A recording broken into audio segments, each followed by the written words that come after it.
Hello, my name is Marianne Formosa Lawrence. I served at Fort McClellan from September 9, 1971 to February 7, 1972. I started getting sick during basic training at Fort McClellan. It happened after going through the gas chamber. I had breathing issues and was told that I had asthma. No one in my family at that time had asthma.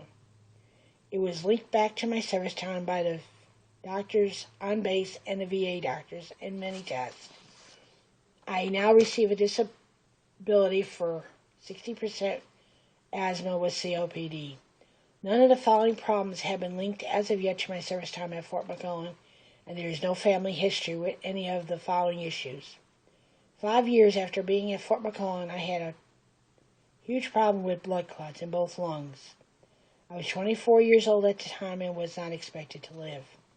I've also suffered from fibroids and had to have several removed through the years.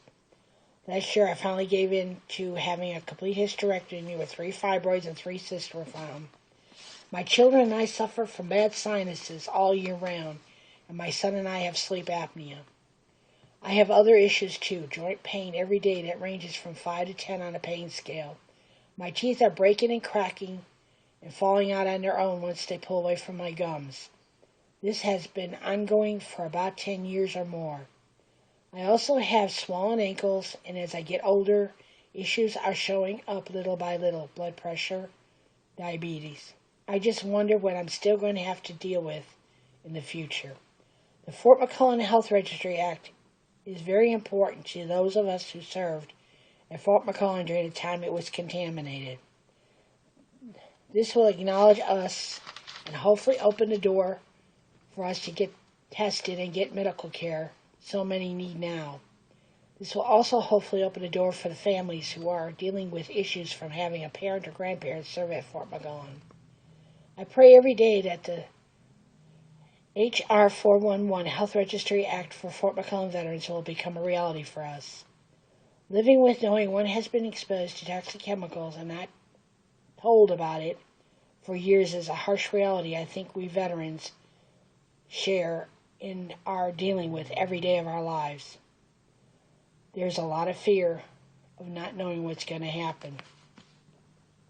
I did hear about this 2 years ago from a fellow WAC friend, and she urged me to get tested, and I didn't take her seriously at first.